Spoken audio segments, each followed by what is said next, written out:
Board की तैयारी करने वाले सभी अभ्यर्थियों को आज की इस वीडियो में मैं उमेश पांडे स्वागत करता हूं। आज जो वीडियो है पूर्वानुमानित परीक्षा 2022 की कक्षा 10वीं विषय हिंदी की परीक्षा जो हुई है कुछ विद्यालयों में, उसी का प्रश्न पत्र मैं आप सभी लोगों के सामने लेकर आया हूं। अगर आप भी प्री बोर्ड की तैयारी करें तो ये पेपर ज़रूर देखें और समझें, और चैनल अगर सब्सक्राइब ना किया हो तो चैनल को सब्सक्राइब जरूर कर लें। तो चलिए स्टार्ट करते हैं कौन कौन से क्वेश्चन पूछे गए थे इस परीक्षा के माध्यम से।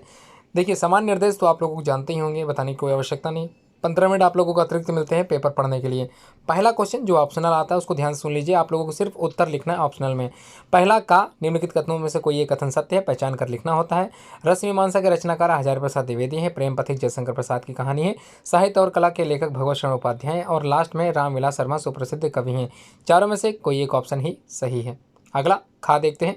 वियोग हरि के भावुकता प्रधान गद्य के दर्शन किस युग में हुए थे, आपको बताना है। गा है शिक्षा और संस्कृति के लेखक के नाम बताइए। शुक्ल युग की कला विधि घा है। और अंगा प्रश्न जो पहले का अंगा एक अंक का पूछा गया है। राय कृष्णदास ने अपना साधन ग्रंथ किस विधा में लिखा, ये आप लोगों को बताना है। साधन ग्रंथ किस विधा में लिखा, जो साधन इनका ग्रंथ था उसकी विधा लिखनी है और कुछ नहीं लिखना है। सेकंड का देख लेते हैं। एक नंबर का है शिवा बावनी के रचनाकार कौन है, तो शिवा बावनी छत्रसाल दशक, ये आप लोग जरूर पढ़ के जाएं, मोस्ट इंपॉर्टेंट रचनाएं हैं।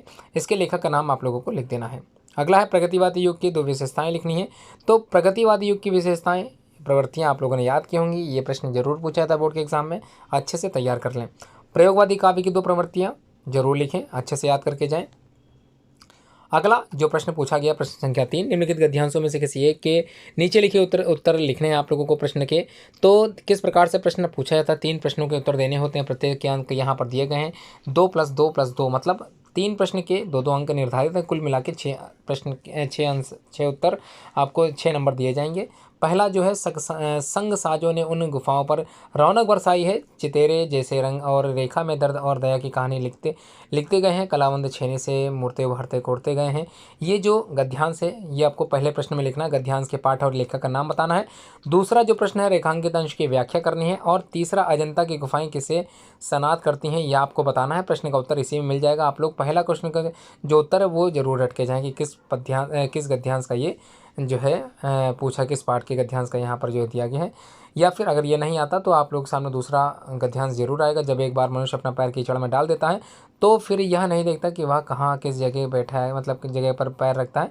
तो ये जो है ये कहाँ से लिया गया, पाठ का नाम और लेखक का नाम लिखना आप लोगों को पहले प्रश्न में 2 अंक मिल जाएगा। उसके बाद रेखांकित जितने भी अंश यहाँ पर रेखांकित है सिर्फ उसी की व्याख्या करनी, पूरे गद्यांश की व्याख्या करने की कोई आवश्यकता बिल्कुल भी नहीं है। तीसरा प्रश्न इसी गद्यांश से आप लोगों को मिल जाएगा। मनुष्य का विवेक कब कुंठित हो जाता है, इसमें ढूंढिए, मिलेगा जरूर। अगला जो प्रश्न का 4 का है, इसमें भी बिल्कुल उसी तरह गद्यांश की तरह करना होता है। यहाँ पर कुछ पद्यांश दिए गए हैं, आप लोगों को एक ही पद्यांश करना है। तो 2 पद्यांश में कोई एक करना है। पहला है गिरा अलिन मुख पंकज रोकी प्रकट न लाज निशा अवलोकी। तो अगर आप लोग प्रश्न का उत्तर देते हो तो आप लोगों को बिल्कुल इसी तरह से अंक निर्धारित हैं, इसी प्रकार से मिल जाएगा। तो क्या है देखते हैं।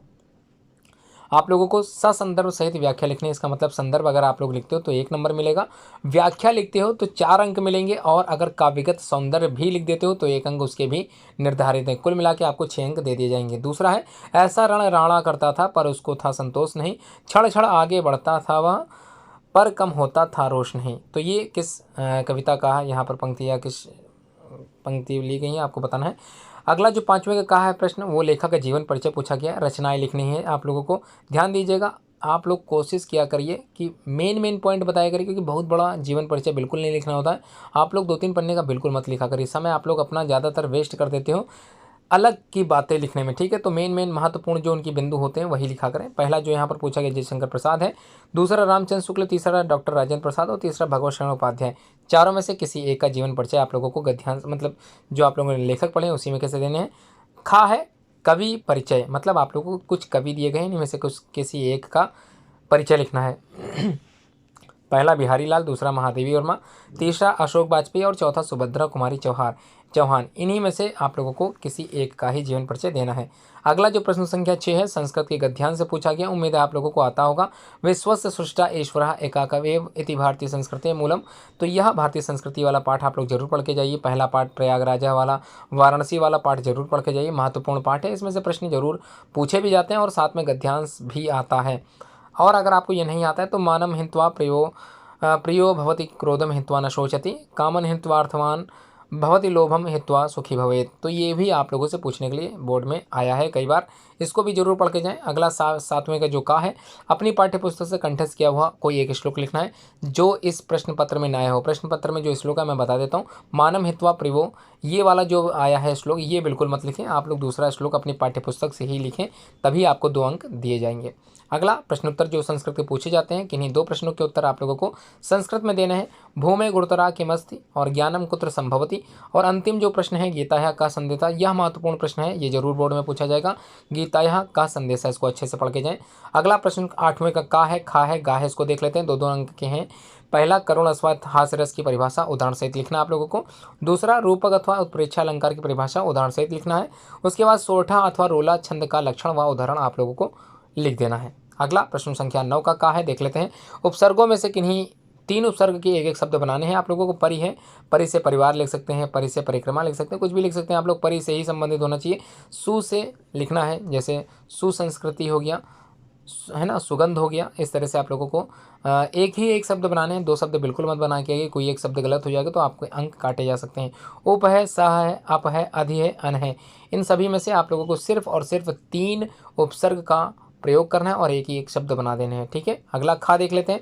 निम्नलिखित प्रत्ययों में से किन्हीं 2 प्रत्ययों के मेल से एक एक शब्द बनाना है। मतलब जैसे आप लोगों ने उपसर्ग किया था वैसे ही प्रत्यय करना है, बस अंतर क्या हो जाता है, प्रत्यय हमेशा पीछे जुड़ते हैं, शब्दांश के शब्द के पीछे जुड़ जाते हैं, और ऊपर जो उपसर्ग होते हैं वो किसी शब्द के आगे जुड़ते हैं, ठीक है। दोनों में अंतर समझ में आ गया।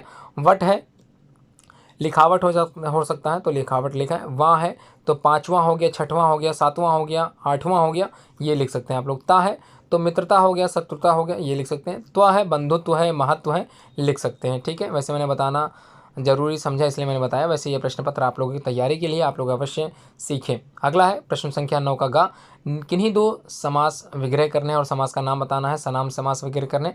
भला बुरा आप लोगों को बीच में योजक चिन्ह दिखाई दे रहा होगा, इसका मतलब ये कौन सा समास है। आपके कोर्स में 2 ही समास हैं, द्वंद्व समास और द्विगु समास, ठीक है। इन्हीं दोनों समास के बारे में आप लोगों से प्रश्न पूछे जाएंगे, तो अच्छे से जानकारी प्राप्त करते रहिएगा।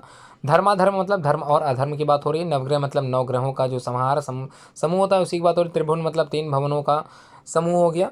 तो कहाँ पर क्या लगना है ये आपको बताया गया होगा, आप लोगों ने अपने कक्षा 4 से जरूर पूछा होगा, जो विषय 4 आपके रहे होंगे हिंदी के।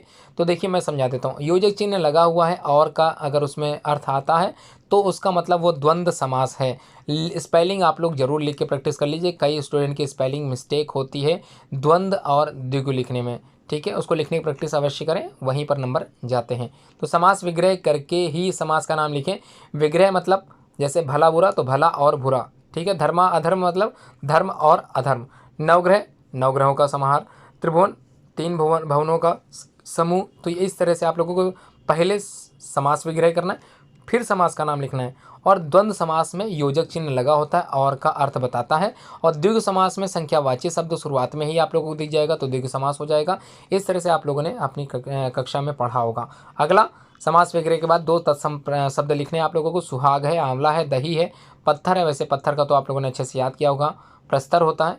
दही का दधी आप लोगों ने याद किया होगा, आंवला का आप लोगों ने याद किया होगा, सुहाग नहीं याद किया तो जरूर याद करें। 2-2 पर्यायवाची शब्द लिखने हैं, किन्हीं 2 के 2-2 पर्यायवाची, ध्यान से सुनिएगा, 2-2 पर्यायवाची शब्द लिखने हैं और 2 ही के लिखने हैं। कुबेर है, नाव है, तलवार है, धनुष है, इन चारों में से किन्हीं 2 का प्रयोग करते हुए 2-2 शब्द बनाने हैं। अगला 10वें का देख लेते हैं। 2 संधि विच्छेद कर संधि का नाम जरूर लिखें। तो गुरुवादेशा, गुरु प्लस आदेशा, गुरुवादेशा हो गया। आपके कोर्स में सिर्फ एक ही संधि बची है जिसका नाम यड़ संधि है। इसका मतलब यहाँ पर जितनी भी संधि दिए गए हैं ये सब के सब एग्जाम्पल हैं यड़ संधि के। तो एक आप लोगों को अच्छा समझ में आ गया कि यड़ संधि ही सब में है। आधे नंबर आप लोगों को मैंने ऐसे ही बता दिए हैं। अच्छी बात है, बोर्ड में बिल्कुल इसी तरह से यड़ संधि के ही सारे एग्जाम्पल होंगे। आप लोगों को विच्छेद करना होगा या फिर संधि विच्छेद एक साथ पूछ लिया जाएगा, संधि करने के लिए पूछ लिया जाएगा। तो यहाँ पर आप लोगों को संधि पूरी बनी बनाई मिल गई है। विच्छेद करना, टुकड़ों में बांट देना है। तो गुरु प्लस आदेशा, मनु प्लस अंतरः, और दध्याने मतलब दधि प्लस आने, मात्राज्ञा मात्र प्लस आज्ञा। तो इस तरह से आप लोगों को विच्छेद कर देना। और संधि का नाम तो मैंने बता ही दिया है, उम्मीद है आप लोगों को समझ में आ गया होगा। अगला क्वेश्चन खा देख लेते हैं। निम्नलिखित शब्दों की चतुर्थी एक वचन में लिखना है। तो चतुर्थी ध्यान रखिए, प्रथमा द्वितीय तृतीया और चतुर्थी वाला कॉलम में आइएगा, और एक वचन शुरुआती वाला जो कॉलम होता है उसी को उठा के आप लोगों को लिख देना है। किसके किसके शब्द लिखने समझिएगा। पहला है मति अथवा मधु में कोई दोनों में से कोई एक करना है, चतुर्थी विभक्ति एक वचन। उसी तरह से दूसरे वाले में नदी अथवा फल में से चतुर्थी विभक्ति एक वचन। दोनों के ही यही प्रश्न आप लोगों को उत्तर में लिखने हैं। अगला गा, निम्नलिखित में से किसी एक धातु का लकार आप लोग लिखेंगे, पुरुष लिखेंगे, वचन लिखेंगे। ध्यान सुनिएगा, क्या क्या लिखना है, 4 चीज़ें लिखनी है। धातु लिखना है, लकार लिखना है, पुरुष लिखना है और वचन बता देना है। तो क्या है, 4 चीज़ें आधे आधे अंक की होती हैं, 2 अंक तो आप लोगों को मिल जाएगा, कोई एक करना है, या तो हसेम करिए या आपठत करिए। अब आ जुड़ा हुआ शब्द मिल गया आप लोगों को, भूतकाल जरूर पढ़ के जाइएगा आप लोग। जो भी जो यहाँ पर धातु रूप पूछे जाते हैं, वर्तमान, भूत, भविष्य, तो लट लकार, लंग लकार और लोट लकार, माफ़ कीजिएगा, लट लकार, लट लकार और लंग लकार, ये तीनों वर्तमान, भूत, भविष्य जरूर पढ़ के जाइएगा। उम्मीद है आप लोग समझ गए होंगे कहने का मेरा तात्पर्य। निम्नलिखित वाक्यों में से किन्हीं 2 का संस्कृत में अनुवाद कीजिएगा। संस्कृत के अनुवाद बहुत ही आसान पूछे जाते हैं, प्रैक्टिस कर लीजिए। प्रीवियस ईयर के जो भी प्रश्न पत्र आए हों, इसी चैनल के माध्यम से आप लोग प्रश्न पत्र को देख सकते हैं, अपलोड कर दिए गए हैं, आप लोग उसको अच्छे से समझें। जितने भी संस्कृत के शब्द या वाक्य पूछे गए हैं वही आप लोग पढ़ के जाएँ, काफ़ी कुछ आता है उसी से। मैं घर जाऊँगा, राधा ने पुस्तक पढ़ी, गंगा हिमालय से निकलती है, गुरुजी को नमस्कार है। इसी तरह के ही प्रश्न पत्र बोर्ड में आए हैं। अगला देखते हैं, निम्नलिखित किसी एक विषय पर निबंध लिखना है। कोई एक विषय अच्छे से मजबूत करके जाइए। यातायात की समस्याएं अगर आप लोगों को याद नहीं है तो कुछ अपने तरीके से, अपने तर्क वितर्क समझते हुए आप लोग पूरा बना सकते हैं।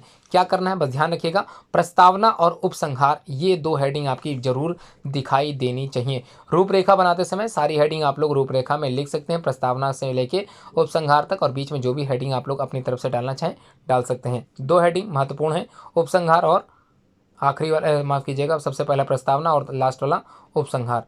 क्या है, यातायात की समस्या, दूसरा राष्ट्रीय एकता, तीसरा आज़ादी का अमृत महोत्सव और आखिरी है माफ़ कीजिए, राजभाषा हिंदी।